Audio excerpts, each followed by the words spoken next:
Rónán Ó Dálaigh gatainna tá siad go gatainna slán sábhaiste agus go bhfuil muid dubhsach agus misisiúil agus muid atairt ar an chéad chéim eile den saoil nua seo.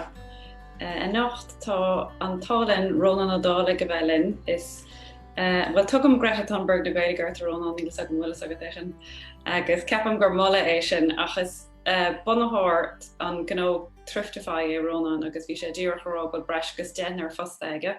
Mar sin táid buíoch as sin agus chomara sin is duine ní amháin atá lé le Gaeilge ach a lé le cúrsaí timpeachta agus Athrú Aeráide ar bhealaí éagsúla. Tá fáilte os Rónán.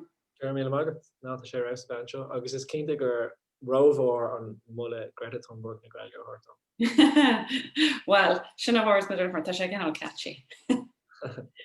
A nacht bei Rónán na cainteanna agus tá chur láthair agrathe ag Rónán ach das a chóir bhhailm beganín réimhrá a dhéanamh ar an gcaint seo. Stoilm beidir mar bhfuil muid a cainte le cistí pobl an seo Rónán agus ionadathe pobl agus mar sin de tá an téma seo chomór agus chotáchtach.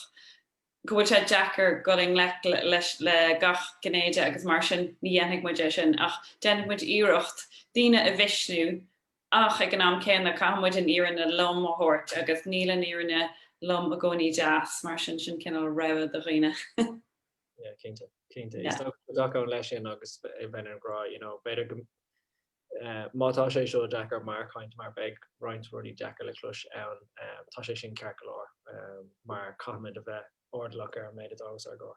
Darná agus faoi láthar braham hain Rónán ag tús na bliana bhreathmé go raibh cinál an glúiseocht an láidir maidir le cúrsaí Athrú Aeráide agus go raibh daoine caint faoi agus gro sé i go isteach in níos cuasa an tochaí mas málaat agus an sin tharla darná an fandéim agus braham go bhfuil dearmid denta in beganín agus braham go muid ar fád beganín lochtach as sin ach ára muide tá lé le cúrsaí man. Go bhfuil dearmid beganín denta den rud seo den Athrú Aeráide seo agus níl sé sin imethe éáit. Níl, tá rudí détá rágur go bhfuil COVID tar éis trúna dethónagur imirt ar na heiscúir táid a ceappa go mé leidú timpeall idir 7 agus 10 géid ar na heiscúir im lína dá bhór COVID. So ceapan go léiríonn sin an cinál íslú ar cé go gnóthagus a táid beidir tá testáil ach darná tá cúrsaí Jackar faoi láthair le COVID agus caiimiid tusaíochtaí a bheith gcuin agus sé sin an tusaíocht a láthair na thurann ar tá daoine go mór an mhail so. Tuigim ach tá daoine an mhail chomá le cúrsaí Aeráide nach chuil. Well, sin an rud, bí mid ag leirt ar an dara agus an céad tún agus an dara tún agus rire tá tún a bhd níos mó ná COVID-19 tá sé ar scála nach digan tá sé ar scála comór bhfuil sé Jackar é a heú in rire. Agus sin an dúláán nach go bhfuil aber mís gatainna in ardé a hain agus an tasarsúil tá gom nach bhfuil do chu tasa go brach. Bhfuil is agad gachad mar sin is éasca an rud dearma dhéanamh nó beidir is Jackar an rud grandma oil ar cécho mór agus atá an aib seo.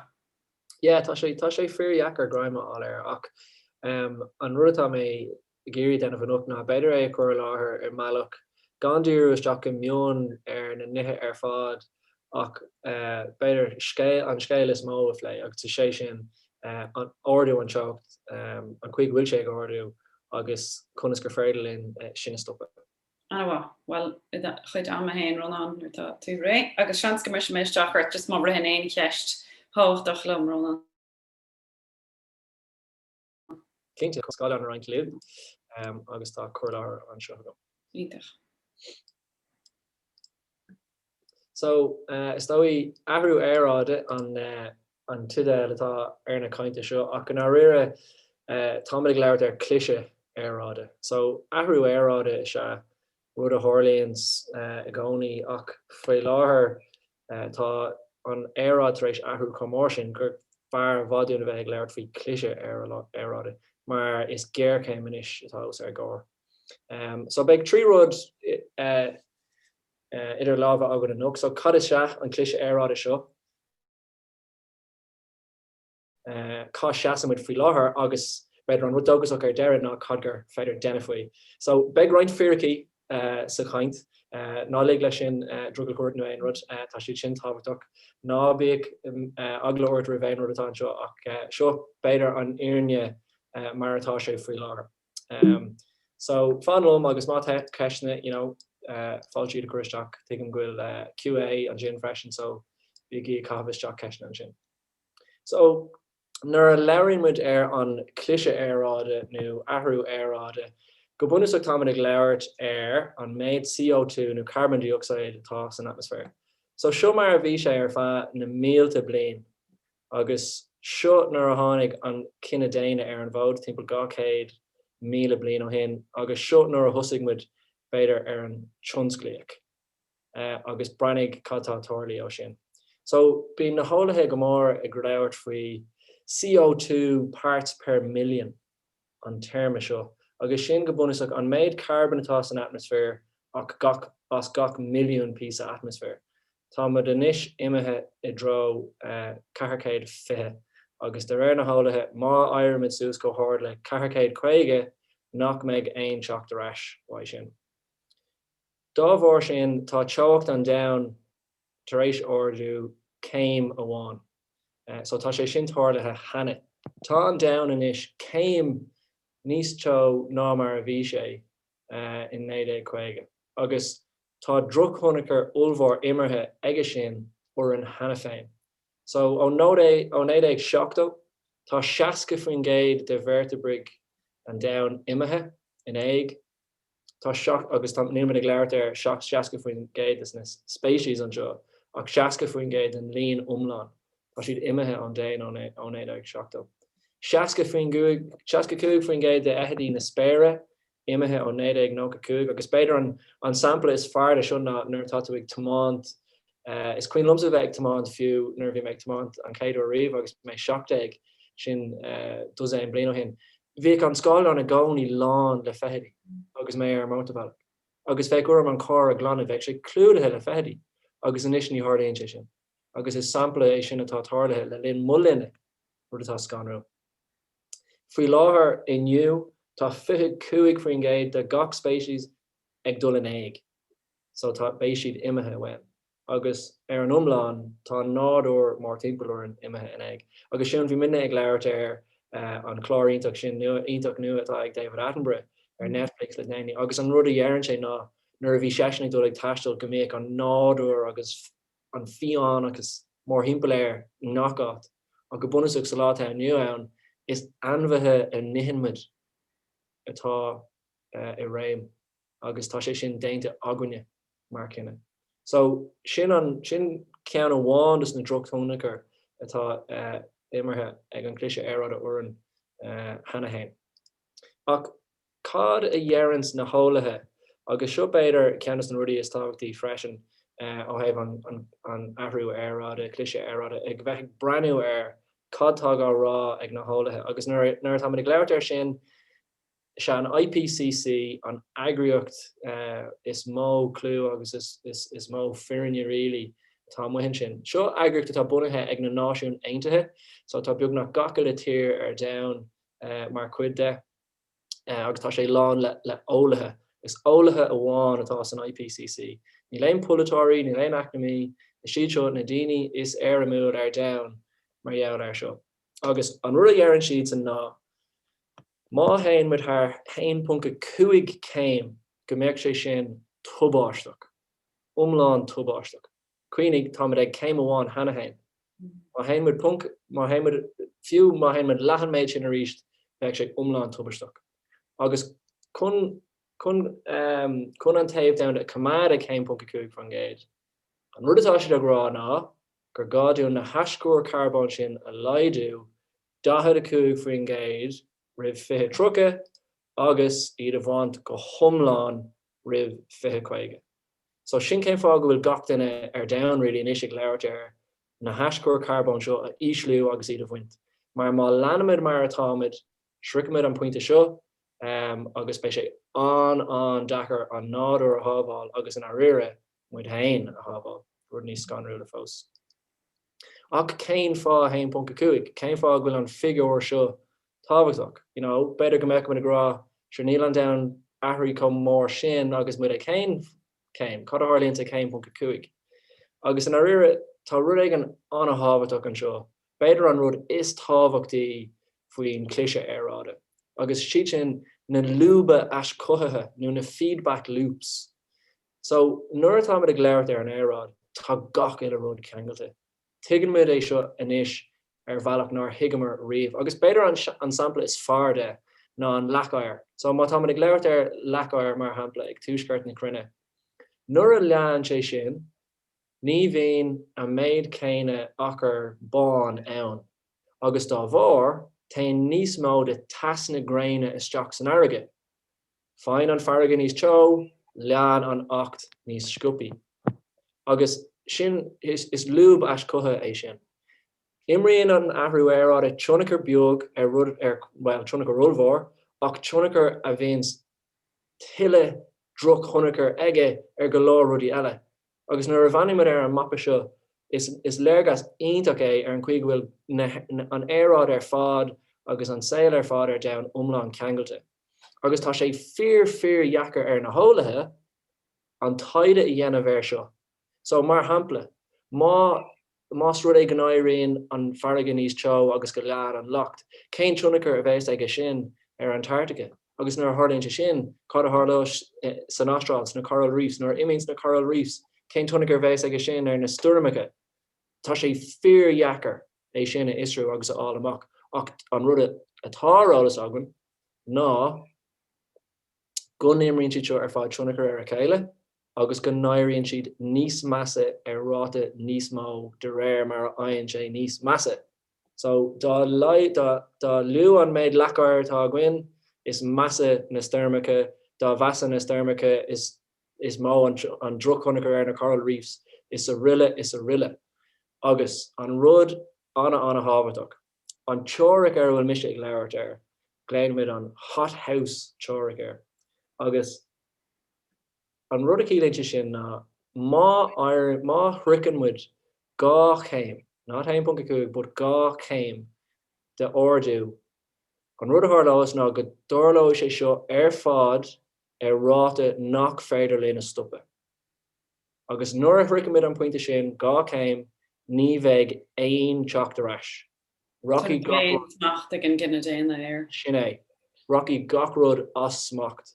So ordói lani an ordú arrive de réir chéile. Fiú má airimid, fiú dá stopach gach ille rud atá siúla an gine idéine, bheith sé roiénach.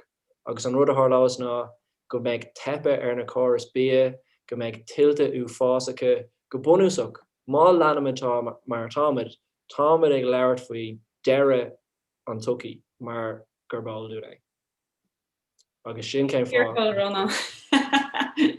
Seo an álaíocht ar an rucóir. Tá sé seo Jackar le toig go le seach nach bhfuil ní me an tain den bháin a bhrahan in amantí ní faoi ansaí ach gortathe agus freigrach ar bhealach dúilteach as an méid tá gentagan. Fiúháin bhí mar caintleat faoi bheith breanúir ar an scanan nua sin atá ag David Attenborough Netflix. Fear breanúir. Ach ní hé sin le rá nach fiú breanúir bhfuil agad. Well, seo an rud, tógan an ólas raibh dún. Sure. So leis an ólas is fearlinn raibh dhéanamh. Agus an rud eile atá anna hábhaach ná nuair tá ag léirt ar cad tá tarlaí go dtí seo, caithmid a bheith anna soléir faoi cá líon an reigracht. Agus bhí is ag Exxon, ag Shell, ag na cólachtaí móra uile go raibh sé seo chun tarlaíocht a rasin 1970. Bhí na hólathe acab siúd a rálóg raibh sé seo chun tarlaíocht. Agus tharraing siad an dalamilóg ar gach duine. Agus gríon lá aniu, tá siad ag fós ag dúiltú aon rudí dhéanamh faoi. So caimid a bheith soléir nach bhfuil an reigracht leatsa lumsa nu leis an duine aonar ach go líon an reigracht le cólachtaí móra agus le rialtaí móra. Tá go sin anna hábhaach. Ach an pointe is tábhachtí an seo ná tá 1.2 céim ríhabhaach. Mar má airmid os ciún sin aon áit an lecha le gá céim tá an cléthe hart dún. So sin an brat dearag más má leat ní féidirlinn don níos féidir ná sin. Sin é. Agus beidir go mbeidh a ceappa, well, muid in éireann tá is tír sever muid bíonn sé bra fluch an seo beidir go nach méid minne go bra. An céad rud go bhheicimiid agus tá sé seo chuntáirliú an Hanahain go méid stírim uafásach agann agus ní féidirlinn stoppachar lei sin. Agus bhí sé seo scríte ag an tulamh Peter Tui lonathe in má nuad agus béisin a bhí mar an príomh údar den tuairgihar cuaig ag an IPCC. So is duine an airmúil análaach é seo agus an rudatá sesin grá agus tá ag leir faoar na nuacht an ocht tá corcaí a mún stéirmeacha an ocht agus an rudatá sesin grá ná las mu an seo tuisc go bhfuil an farige ordathe Hanahain é sin ceangalte le stírim uafásach nach bhfuil a lehéad feice gon riomh agus ceangalte le tíad mór go méid stírim agan in éireann a méid códonna sin nach méid an anseachtarráis as in roint ceantracha de blach lia agus ceantracha anacha na farige. Agus nach le Rónán agus ceist mórí seo. Bhfuil muid mar bhainte na hÉireann, bhfuil muid go lecha le seo mar íarna nu braham se go bhfuil ólas agan like tá an tóla seo ar fáil ach ní dóilm bhfuil muid trééis sé thuisteach agus é bhfuil agad táachchas agan é seo a gceart nach mé mí sear fád a déanamh 6 nuair a níos mó an mar tá an is. Yes, Kate from Gate. Níl muid éát gár don tuiscint faoi caitá teacht thugan. Níl muid éát fiú an leis. Ní higann na polatóirí, níl an tálas ar RTE, agus níl aon rud rát agam sa go fáiletá mar tuairim. Tá gacail rud an seo ag teachtá na daoine ar múla ar down agus tá sé ceapan braham domsa tá sé dachar an cinelíon tála seo a chuir le chéile agus a roint go páirsan a braham dachar é. Mar tá códa gom ag glúndarmh, tá códa gom cos farige, tá códa gom atá mar airmúirí, tá códa gom agus nuair bhí mission ága is dóigh gur ceap mé seo fáib nach méid ann domsa ach tuigim muid an isis nach bhfuil sé sin fear. So yeah, ain't am Latinar ar tú beidir nach bhfuil muid an aice leis agus fiú amháin má leanamid mar táid Hanahain, like an puinte eile tá anna hábhaach an seo ná in aineán bhfuil trúnagar ag teacht thuganne tá trúnagar an Hanahain os ar gár ag tarliúnt in gacail lá timpeall an down. Mór an nachriamid ní bheith aon rud a gcuid. So an tuairis go staoine mar gheall ar an lecair in Greenland, an rudí ar an sin ná go bhfuil sé sin go le lá ina umláin agus fiú mór an nachriamid aon rud in isis. Má imíonn an lecair sin ar fád, so ní lecair sin lean ina umláin gach aon bliain ar nó lecair eile agus a reisir a gíomhraigh. Ach má imíonn an lecair sin ina umláin, ordóí an farige 7 méadar. So saolig fuórmhór na hÉireann tá in ar gánaí go seaige. An cuid is mó an tromlach dún bé uair an buga. Agus tá ag léirt ar ní minic léirt ar ní háláil sé an ceann sin go topic ach tá ag léirt ar trúnacar sin dar báistí. Nach mé sin an cónaí, nach mé an céigliún eile an cónaí i gCúrsaí, go mlachlia, in áileamh, in éáit go seaige. So nuair beidir go gapamid ní fáibé seo go gáúine a bheith ag smaoinemh air, tá sé seo ríhabhaach tá sé ag teacht in ar dró agus beidir tá sagan bhfuil sé seo dúrach agus deachar ach tá sé habhaach agus sulla bugamid a ráige í cagur freidir in déna faoi seo beidir an sleanán is measa go fáil. Seo taide a rinne America a ríist takeithe ag Glór na hálathe san IPCC agus is cuioin libh gur mis gra bhfuil 1.5 céim an a habhaach. De réir an taide seo bhreanig siad ar múnlí na méalta múnlí matematica bhí cadmhí ar siúil agus chunas mar bhí a gaiirí den tá sé gra bhfuil seans hain faoin géad goin ar 1.5 céim a bhaintach. Go bhfuil seans 2 faoin géad ann go nádóigh sé go dtí 2 céim. An dócúlacht ná go méid áit an idir 2 agus 5 céim de ordú agus an mean bheastacán atá ann atá aontaithe inis ag na hóilethe ná go mé ordú 3.2 céim Celsius agan. Sin rí meas an ná mar a híla. Yes, a bhd níos measa. So an cheis ná cad is fiú a bheith a brú cúrsaí Gaeilge chun cína más faoine óga agus rá gur bhálinn gomach an Gaeilge ag ar gúdpáistí agus garfáistí mar sin de mar a mé saoil mar sceart acu. A cad is fiú aon rud mar a mé saoil mar sceart ag an chéad glún eile nó chéad dá glún eile.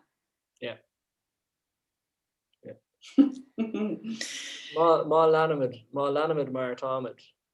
Ach tá bailach Aberlin goil bailach an fan é seo ahrú Rónán.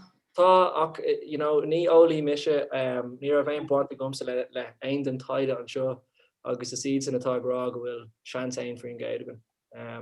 Ach mar a hiigeid an stair agus mar a hiigeid a glár glúiseachtaí síbhéalte agus rudí dá lehéid nuair a hagan daoine le chéile is féidirlinn rudí ómhór a bhaint amach. So Conas is féidir agus ceist beganí percentage seo go mar Rónán. Yeah. An dagan lag bheis nach chuirt agus tú is muoine faoi seo. Tágan, yeah. Tágan. Tágan sin. Well is a good ní hé go bíon ag smaoine faoi seo gach le lá agus ceapan an deachreacht ann le COVID faoi láthair ná ní leon éilú bhaid. Tá sé gcónaí mór himpeúirt agus tá sé sin an dachar so tágam isteach sa stuff seo agus imíim a ríist mar ní bheith sé sláintúil a bheith tíorthair seo dumsa an tamar fád. Ní dóilm go mbeadh mé an a bheith tíorthair seo i mo chuid amar ar fád so ní caitham mo chuid am leis agus bhfuilhan de gríní gan sin dhéanamh ach ag an am céine nuair atá tú is dithe bíos dithe agus creid an méid ann agus déon cinnti láidir agus an sin beidir an rud eile gin dhéanam is go mánam crack as na freigraí atá ann tuigeid ó bheith mar chuid de grúpi pobl agus mar chuid de rudí atá gníomhach an méid crack agus bríomh atá baint lei sin. Fiú an aion gofuil mid ag dul gine 5 nó 5 war tá anna crack agus sprí agus dógus a baintá sin agus sin an háhachtach. Sin leid mar cuiníam tá muidir caint leanna de pobl agus cuistí pobl mar dúir mar ag an tús. Fíorheachar ag cuiste pobl sí síos agus ará an féidirlinn teannach chur immert ar an Aeráide ina omláine mar grúpa pobl de beidir chuigur nó Jenner aber míis in áit cos le chun de hirón nó hís an gáileh nó is cuma cén áiteach tá sé deachar an tóla seo a thuúisteach agus an sin an misneach aimimsú mar chuiste pobl Gaeilge atá léile Gaeilge beidir le fad an lá agus an nisrá cumarthirt faoi aib eile. Níle me den agus fiú den aibach, bhfuil agad tá sé thuirsiúil bheith léile cúrsaí Gaeilge an tamla chomá. Tá sé thuirsiúil a bheith de gníomhaí, tá sé thuirsiúil a bheith de emanach an tamla, tá sé thuirsiúil a bheith de nethe seo ar fád ombrion muid linn.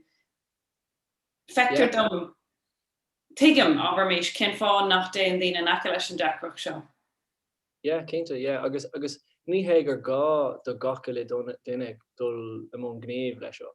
Ní hé gur gá dún ar fád an is bheith mar gníomhaí nó agus a ríist siúling fá go dag am reis hiag an puinte is táhachtí i gáí ná caiimiid a bheith ordlach ar cé orthú bhfuil an reigracht. Agus ní ormsa nó orsa nó ar grúpa fóbal Gaeilge tá an reigracht dul an lech leis seo. Ach caitham muidne na daoine go bhfuil an freigra orthú caitham muidne a bheith breanú orthú agus a rála bhfuil an freigracht orthú. Agus a siad sin na polatóirí agus na cálatí móra. Agus an chuig an dhéanamid sin a go méid muid ordalach ar méid atá ag teacht. Agus go méid muid a rála tá anna fáil a gcuine ar polatóirí tá an clúséisiite ag luch na Gaeilge agus beidir agan ag daoine áirithe san teachtadála áirithe timpeall orthú agus a lehéid ach ní hamháin sin go méid ar fada denna cinnti len ar gcuid airgid freisin. Agus bíag sé sin beidir bhfuil buséid agan rudí a ceannach bíag sé sin bhfuil muid ag agrú ócád in le hagrachtaí éagsúil nó go bhfuil muid ag taú le hagrachtaí éagsúil. Tá go leor cinnti go dhéanann muid ar fád gach uile lé agus nuair a bhreainneann muid ar na cinnti sin trí an lunsa seo is féidir linn rudí beaga a athrú. Agus ceapan gur sin cuid an rud. Ní gád a gach uile rud a athrú thraithe ach caiimiid a bheith ardalach ar an iirne agus ar an óliacht. Agus beidir ar an ábhar sin faoi cad is féidir denmh a rí seo múnla is tócha faoi conas an carbán a íslú ar wathe le 1.5 a bhaint amach mar spruc. Dá méid mit éis tosú ar an eistar sin agus an ruútá gceiste gom ná an carbán san atmosfér a íslú tuigeann tú go méid fáine a bhád níos ré ann. Dá méid mit éis tosú an 2000. Tuscuil mit éis é seo ágáil có déanaach beag oran íslú mór i dhéanamh an lína dubh an seo. Agus tuigeann néir an bhí mid ag leabhar bhí an rialtas ag leabhart ar leidú seacht faoin gcéad bliana ní a bliana ar an méid carbon tá an atmosfér. Caithimid tosú ar sin really go tuban, mar dá ada a ágamid leis duit 8 mbliain ní bheith aon chance a bhain é sin a bhaint. Ní bheith aon chance gon 1.5 a bhaint amach. So caithimid tosú ar an méid carbon tá an atmosfér a leidú go luath. Agus beidir rud eile seo an 100 tún de COVID agus seo an darna tún inis de COVID ach fecinn tú bhfuil tún eile ullmhór ag teacht. Ach bhfuil is agus ag gachtainna an ceannas na rudí anna suntasach inis atá tar éis tarlú ná go bhfecinn muid ar fád cad gur freidir leis an stát a dhéanamh nuair mí leis. Nuair atá géir céim ann, nuair atá an stát agus gachtainna grá. Bhfuil is tá rud ag an tóbáisteach inis ag tarlúnt cad gur freidir linn déanamh. Bhí muid an gach eile rud gur mín in dhéanamh. An buséad is mó riamh, gach duine bhí gach duine aontaithe thraithe. Fanamid sa bhaile, denimid cabbé rud atá ag teastáil. So tugann sé sin anna dógus dom. Agus ceap freisin go léironn sé in ar riire gur féidir leis an rialtas beidir agus códachtaí a bhhad níos mó dhéanamh ná mar a bhí siad ag cuirne le. Ní léim é seo ina umláin mar tá go leor ann ach beis ar fáil do gach duine. Seo cúrsaí mar atá siad in éireann agus na heachtaine agus mar sin a lé agus bhbhailm roiint ama ágáil le ceisna agus mar sin. So just play make beidir gá rud mór an seo. In 2017 dáil si an rialtas an National Mitigation Plan. Agus is plan a bhí an sin le é seo a bhaint amach faoin Aontas I Boris an Paris Agreement. So chuirsigh an plan seo a bhaim, plan má, well, bhí couple of 5 na mór leis ach bhí plan a gcuin an céadúir. Ach an sin an bliana in dhé agus an blian tar éis sin 2018 agus 2019 bhótáil trumlach na dála ar son cos go chur ar drilláil le haid gas is uile. So bhí sé sin déanta gcuin sa fórm daon leach atá gcuin trumlach na teachtaí dála agus an blian chéine dógur an dál éigeandáil Aeráide agus bithéig súlaíochta dechar an focail sin rá.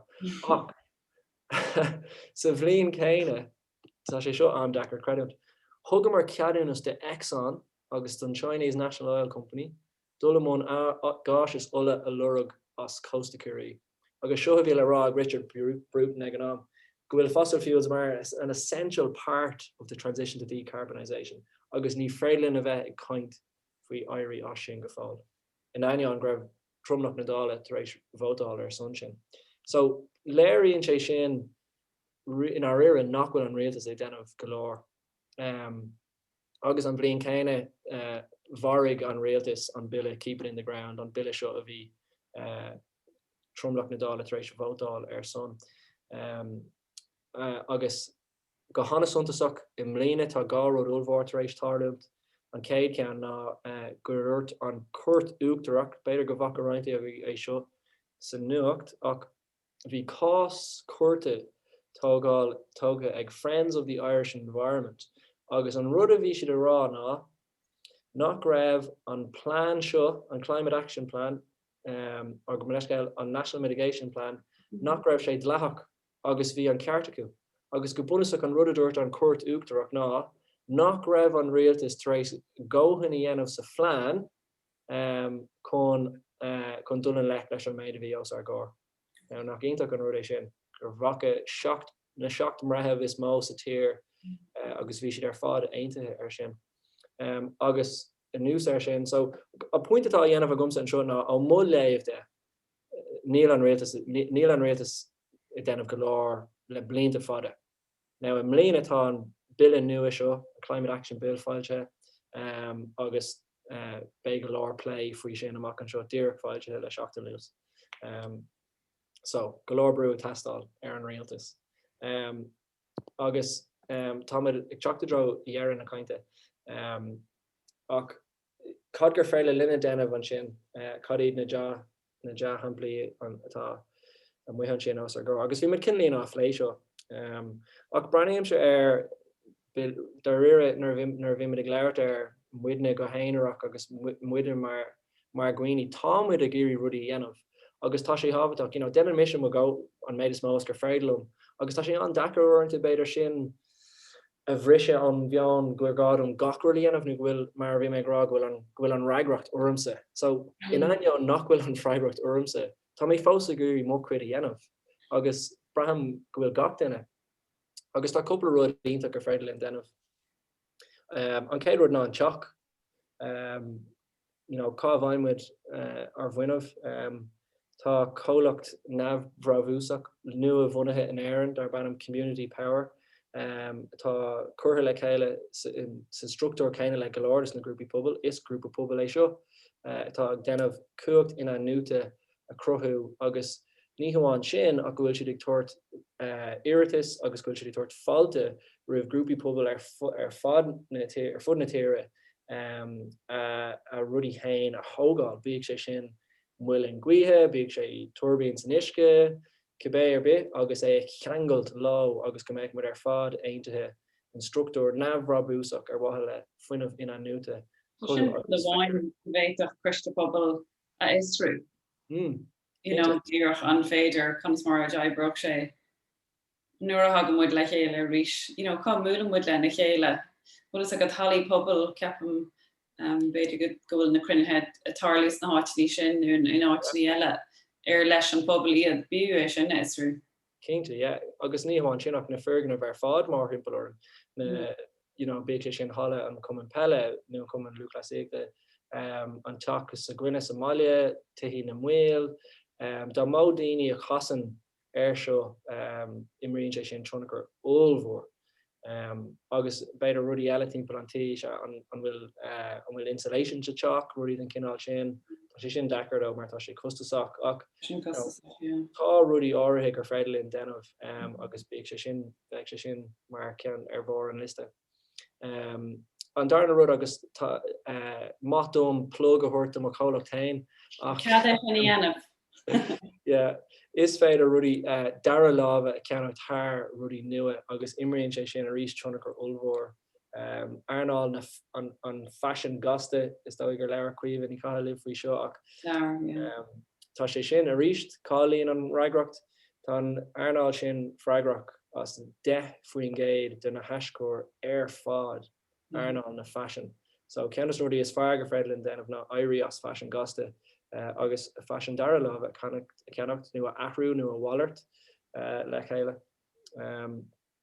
An beidir an rud is fearr, an gníomh is fearr dar le na hólathe gur freidlinn déanamh ná an cinál bia atá gan nithe agan agus an rudí ar siad ná má athraíonn tú níos mó de chuid bhí i dro plandaí agus tháinig muid an slán an sin a bhí agrá gur bhfuil trumlach na nanmhathe ar an down go mbeadh siad ann ar wathe linne le nithe agus gur fáib ullmhór é sin. So má táhaid sásta ní gáún ar fád bheith mar bhígans thairíthe ach más freidlinn buga a dro sin níos mó is sin an tain rud is mó ó thaobh na fiorcaide an rud a imreach an trúnagar is mó. Agus a ríist tá deá hamplaí iontaige de seo ní hamháin an seo am lá clia ach timpeall na tíre den na cór cumann bia agus beidir gur deis é seo a ríis do grúpi pobl agus grúpi bín an bia anna an a hábhaach agus má tá a géirí rudí ausú bín an bia a gáí mar múnle nu mar cadé an focail mar meán ionach I leis sin dhéanamh bí sin teach le chéile agus córát a bheith gin faoin bia nu ihe bheith ihe le chéile nu bheith fás le chéile nu fiú má tá ag bugad níos mó sa tro sin cócum an bia a bhonú agus a bheith dá chéile agus é sin na himachtaí Rónán agus leirmis agus críomh faoi seo an teachtaide na himachtaí go minic a bhíon aganine mar phobal gaeilge ní mar phobal éonrad bíonn sé go minic timpeall ag bí agus ag deach agus ag lehéid dá bhéit míis teannachar agus níanam mar dúirte caint faoi athrú mion omláin thairíthe ach dá bhéit míis a chinú go raibh rogha an dóibh siúd atá I ggéire níos má plandaí ithe seachas bheith díirithe na chicken goujons agus mar sin de. Ní hamháin ggóil se níos fearr dúin inis agus don sláinte don chrí de gach ile chuid dar gorp tá sé níos fearr don phobal a bhfuil muidir freistal léir agus tá sé níos fearr don phobal atá teacht inar níag. Stáile man rud a rihin lom ná cuoinnig na háitsinnaí a bháilíon daine le chéile bheith fá caintear beidir óstán áitiúil nó hala pobal áitiúil. Tá sé dechar an ceiste churnú an brú a chur maidir lena lehéid mar is minic a bhíon an róteir lorn le stuff agus sin náit as a dagan an bhia. Conas a déalálan tú le, conas a churann tún cheist faoi a lehéid flandaí nó faoi an cultúr athrú beagán ar bheagán. Yeah, I mean, it's ceist an bhaid sin. Is dóí go dusníonn sé leis an ceist a chur. Má chur mise an ceist agus is mise an tainan a chur an ceist. Is tócha gur liú an dócaach an eistróí banistáir na hóstán sin an bíolóir ach má tá duine éigen le buséid i chur na ceiste. Nu má tá bert nó trúir i chur na ceiste gach mí. Feicimid go nathraíonn sé sin nuair atá athraíonn rudí nuair atá éile bhean. So dúspóir tá sé anna hábhaach go mbeidh fiú muna bhfuil sé ar fáil go mbeidh bud ag chur an éileh sin a láthair. So, éilóm is rudí sin an céad rud. An aine an fiú muna bhfuil sé ar fáil, tá sé tábhaach an éileh a chuirteach. Níl sagam an ar Siún chun cadí na bailí eile gur féidir sin dhéanamh. Is tócha beidir nuair a thugam nuair bhí man ag leirt faoin bhí ar beidir scála níos mó agus ar fictúr níos mó agus ar fulláine agus an feicimid inis timpeall na tíre tá go leor balte inis go bhfuil cáil orthú tuis go bhfuil siad tar éis cheangail isteach I fermice beaga áú le átain ar nós clonaciltí átain ar nós fiú hót nó bin éidir an seo im lá clia tá cúpla siúpa cafe tar éis buga a dro sin go bhfuil gachrúd áú go bhfuil sé orgánach go bhfuil sé sin rud a haithníonn den ní hé gur obarí sin bhfuil is ag an níléadrad níos deise ná a bheith an rá má chuine hí sa bóthir rinne an cabbaiste seo dás an na rudí sin ar fad ní sin tin an áite ar a bheasta na plandaí seo. Cínte, yeah. So taníte sin linn is stoidm go rud é a rihin lom agus deirtú timp na tíre Rónán. Brahman amantí gur go bhfuil dailt idir blá lia nu na carcha móra agus áitní faoin tú a go fóil nar hagan sé go dtíon stuff seo. Bhfuil sé sin fear nu an rudéir sin atá deanta súsa gom. Well, listen, níl sagam mar is dub ceart mé, so tá sé an dachar túm réún de ceart bheith go mar an ábhar sin ach de réir mar ecum ceapan go mín gach sort ann an nachát agus go mín átar bésatíir go dúci tú ar duine an gohfuil an spéis acu a cúrsaí fás bí orgánach nó go bhfuil an spéis acu in rudí áirithe agus rin lom Rónán ná béidir mar smaoinmh don na cuistí pobal seo. Bé aithne ag na dtíine tar na cuistí pobal seo ar an bobbal na omlána duine ar rinne. Cinnte bheith ceanara nó duine a go níl caintear CEO nó aonad mar sin ach duine atá ina cheanara nó ina ceanara nádartha nuair a hagann sé go dtí an stuff seo. Tá bhéiteach an duine sin a theacht chun cainte leis an guiste pobal. Agus a rá seo na bailí ar féidirlinn ar goid a dhéanamh níos fearr nu an chéad chéim sin a thugant. Mar tá sé dechar an chéim sin a thugant rá, ok, conas a cheangliam an aib olmhar seo le mo chuiste pobal beag gaiige in iarthar na gaiileh an pe é ach tá na daine seo timpplarin ach iad aimimsútí de hortasteach go dtí an cuiste pobl sin beidir. Cínte agus ní bheith ag brenuir seo nós gur rud sa bhreis é seo gur gáún denmh nu gur rud dachar é seo denmh. Is deis ionach atá sa bhéid seo. Agus ceapan go Glór samplaí de sin agus tú ag caint rud ag an lum le déine agus tá sé gafa le na gailóga an seo am lá lia. Agus bhí mu ag smaoinar bhar bailí nua arcéachta. Conas go dhéanamid níos mó arcéachta, conas go taringáin with níos mó buileisteach. Agus cean na smaointí is fear a tháinig an ús ná cuman ruthíochta a bhhanú.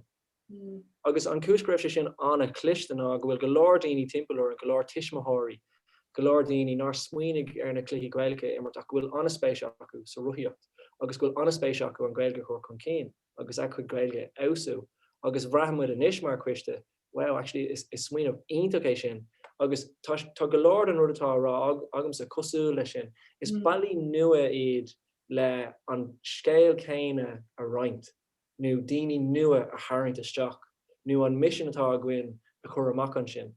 Ach go háirithe an bia, is mála an cean faoin bia. Is trú nach freighil an bualadh le chéile faoin bia. Agus tá le gethe. Yeah. Agus beidir an rudhearnach dhearas mé seo agus an sin denna mé acromra ná cuacht na grúpaí pobal agus an cuacht atá a gcuine ar fad mar phobal níl aon rud nach freighil níanamh nuair a hagamid le chéile. Agus is sé sin beidir an teir atá ag Extinction Rebellion beidir gur clúscuideag í faoi sin. Sin an rud in ar réire tá cuid an stuff seo arsúlagam ní tá mé áirithe as an bheol, tá mé ceannacht rudí dair lábh tá fuinmh athrathe gom go dtín cólacht seo ach don cuid is má dá méid mé denmh aon rud amháin bheith méid déirithe ar an bhachtasaíocht.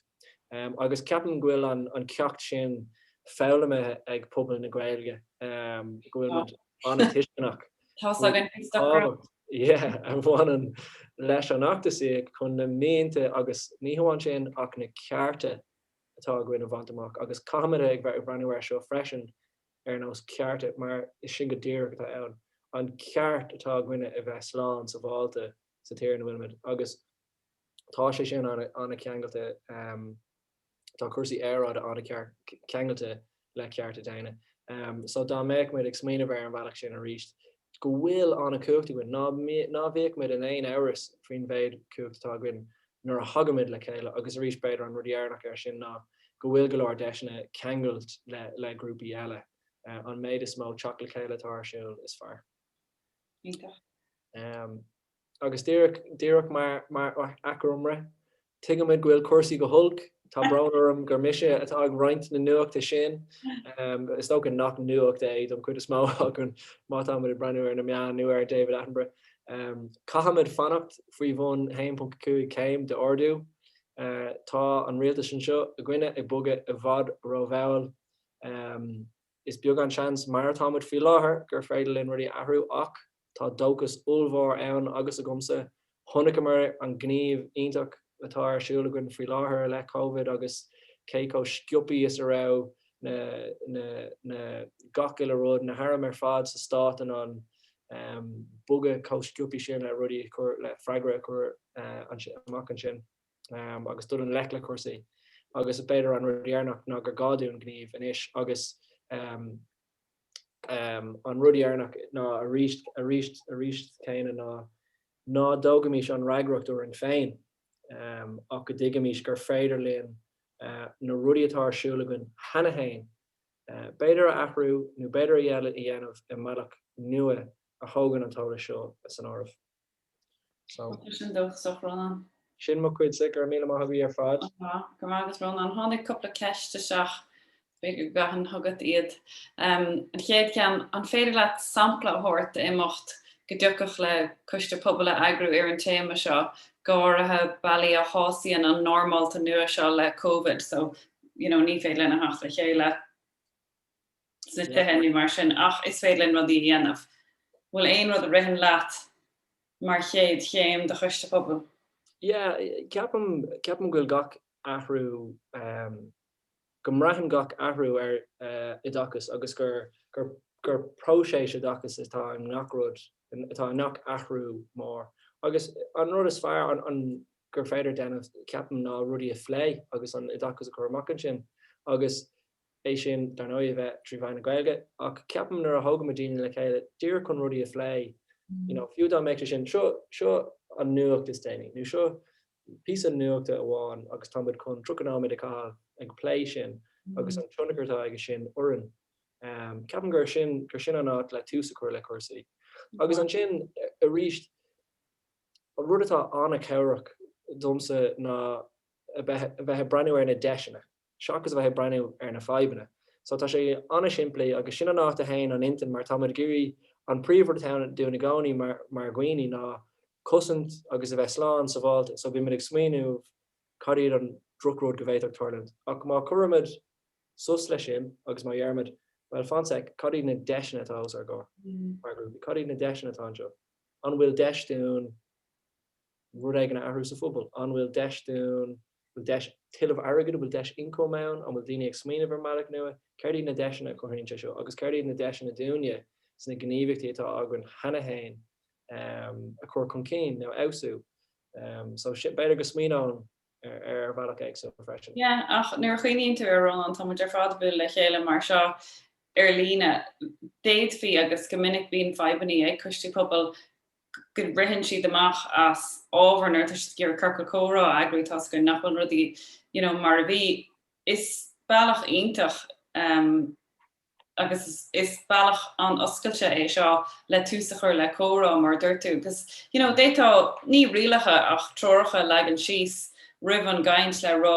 tá fáilte rih fatíos tá fáilte rih farag tá fáilte rih aineolalas mar tá daine atá aineolach amháin sin tá chud is mógan tá an tólas agan nach ní muidir gur go an ac leis muidir gur is ágan an seo plé le cruise gaige ní plé le rud ag an eile ach is stoilm gur gá a bheith oscailte so caint oscailte beidir mar hús agus an sin ag deire an chruinethe sin rá cadí de deisina agus athraíonn se sin an meon ó meonnatá dúilteach agus faiteach go dtí meonnatá dearfach agus atá cumasach agus cuachtach.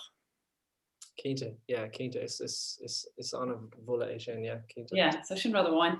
Ibar dó má chiimead muid ag feimú sa bhealach céanna maidir le meas ar an aeráid an bhfuil tróran ama cintethe agan. Well, Cinar you chuidir fad bás Rónán.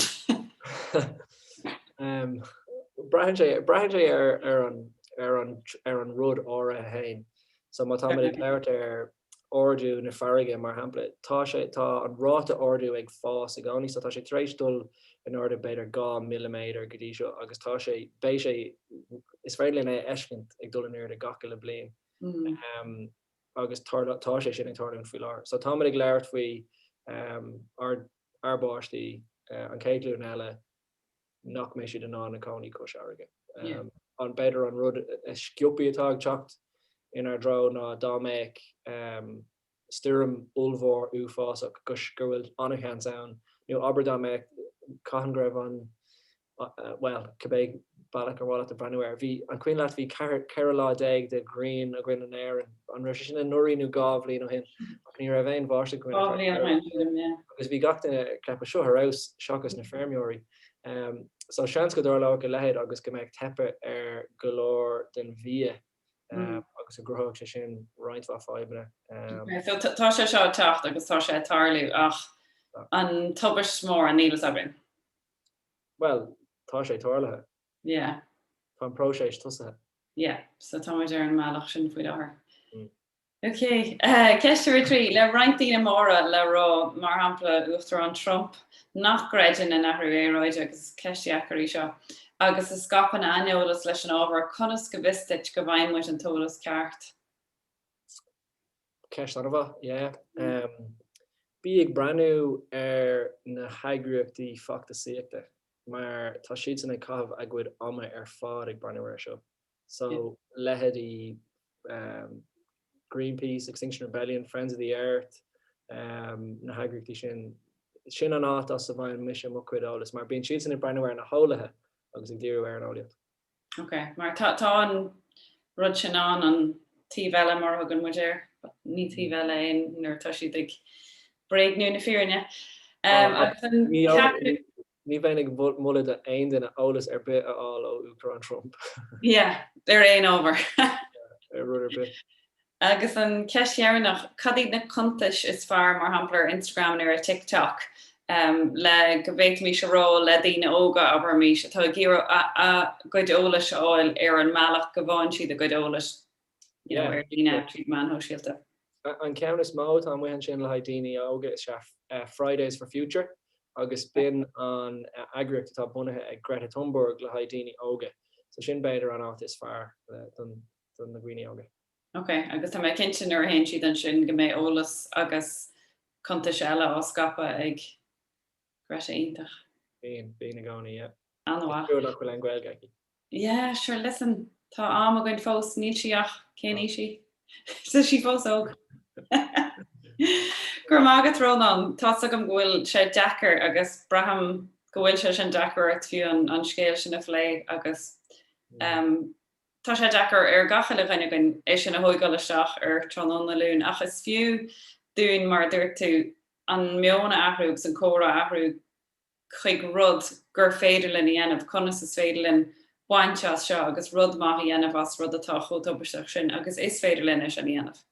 Is féidir cinnte, yeah. No, ní leon áras ach gur druch nuacht atá ann ach a ríist céine leis an tálas tá rá agan agus is féidirlinn inis an rá cearta ghlacha agus sé sin an raigracht a chu ráisiir na daoine ar a líon an raigracht. Anha, gur mágad Rónán. Gur míle mágad tain. Bé muid a caiinte ríis agus is féidir le THRIFTIFY leanúint me cinnte na man ho síalt ar fád agus bhór go déadí gas ar fád i cheannach an sin. An teachtain se thugann an chaint dhearannach a bhééis agan be muid a caint le Stella agus cáit, sicólaí cáit agus Stella mar hisismthór marar tóigáil cluine sin de lún se thugann ar a seachtach lag agus tá súil go mór leis se bheith an. Go mágah.